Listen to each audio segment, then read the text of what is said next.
People, if you go on a spiritual journey, be very careful, because your belief system will change. It will alter, and rightfully so. What I noticed is most people don't like change. Like, most people don't like new information that could possibly change their old thought patterns, the old belief system. I'm not built like that. Like, I'm not holding on to anything. If something's not true, I can't call it truth because everyone else is calling it truth. I must be true to myself. Like, I can't fake it. I just can't. See, I was raised in a real religious household. And I mean real religious. I'm talking church 3 days a week, 4 days a week religious. I'm talking Wednesday night Bible study, Friday night prayer, Saturday morning prayer, and Sunday all day. I mean, you can find me on the south side of Chicago in Roseland. Real religious. But I still had a really good childhood though. But when I started to research for myself, I ruffled a lot of feathers. Like, that was a rough time for me because I was the oddball out. Like, everyone else was going left and I went right. I even had some people in my family wish harm on me and my kids and my wife just because we believe something different. Like, that's how rough it was. And despite, I still rise. See, you must be brave enough to step out on your own. Even if no one is stepping with you, you must be brave enough to say, I don't think this is correct. Like, something's missing. See, I'm someone that loves knowledge. I love it. I love it. And it's interesting to me how certain groups, certain powerful groups, don't want you knowing certain things. These groups want to keep you in the same box. This is why they don't tax the church. They want you in there. You're very predictable. And that's how they want you. I can't go. So I started researching near-death experiences, and it changed my life. Like, it was a plethora of knowledge that rushed in to meet me, and I loved every bit of it. Near-death experiences changed my life. Studying people that have actually died and came back altered my point of view completely. And I gotta share. I gotta share with the world, because y'all gotta know, we aren't just mere humans. We are literally pieces of the divine, parts of the whole. Like, literally, you can manifest whatever you want in this reality if you know you can manifest it. Check out this next clip from Next Level Soul Podcast. Check them out on YouTube too. Religion. I asked the last one because I was reared as a Catholic, and I know you've been told that was the one true religion, which I do personally be true. As all of them do. Yes. So I got the answers to all those questions downloaded, in the form of knowings. And after getting all those knowings, I was angry. I was surprised that you can be angry in the afterlife, but I was angry.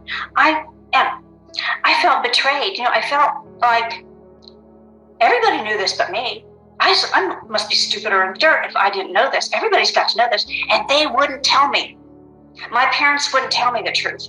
My church wouldn't tell me the truth. My school, Catholic school, wouldn't tell me the truth. Why weren't they telling me this stuff? Did they think I was stupid? Did they think I couldn't handle it? I couldn't imagine why anybody would have taught me this intricate religion when there wasn't a bit of it that was true. And I had just gotten the truth directly from the source, literally the source. And I think kind of to calm me down from that, I was shown like a documentary history of planet Earth and how religions developed and how they got to be the way they were when I died and what they were going to be like in the future, so that I could see it was a good faith attempt by souls that knew there was something more, but they couldn't figure out what it was. So they were like projecting human life and human thoughts and human speculation and what they knew about humans as a species onto God and onto the afterlife, assuming must be the same. Right. And so that did kind of calm me down. So what are the answers to those 6 questions? What is God? God is an energy source, has nothing whatsoever in common with humans. It's infinite, infinitely powerful, all-knowing, unconditionally loving, has a distinct personality, is creative, funny,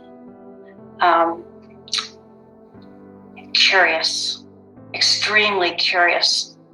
And out of its curiosity, it created the universe. Mentally, it imagined things that it knew could exist, but it couldn't experience directly because of its own nature. So it imagined this universe like we imagine dreams. And it populated the universe with creatures and things, just like we populate our own dreams with characters and places.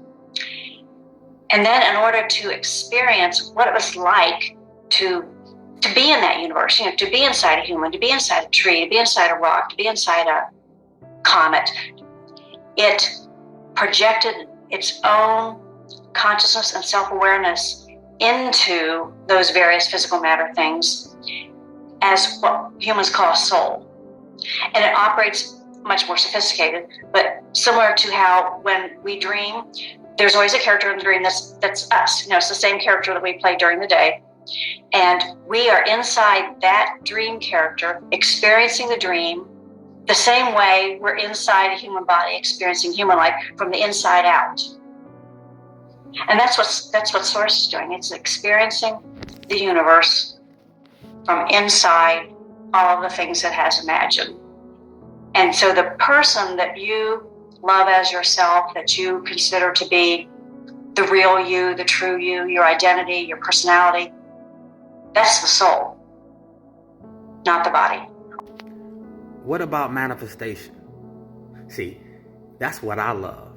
Because when I realized, when I remembered that I can create my reality, boy, I started to really create my reality.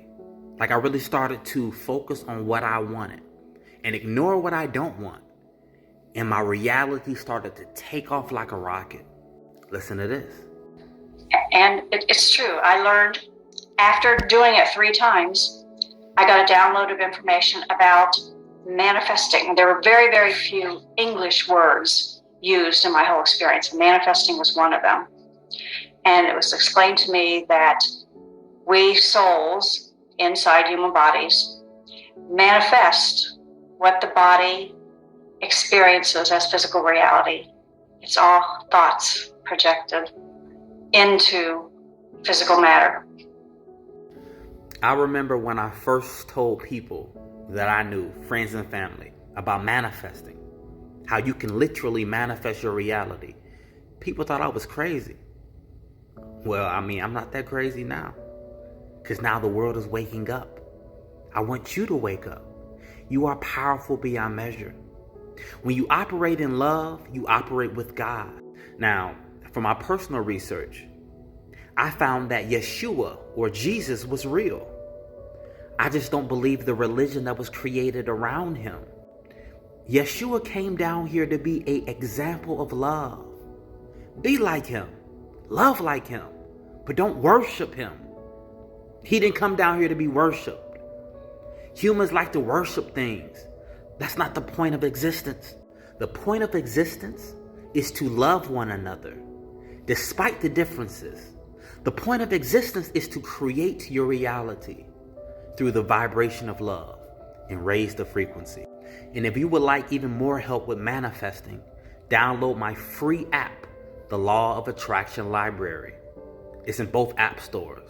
I love y'all. This is Justin.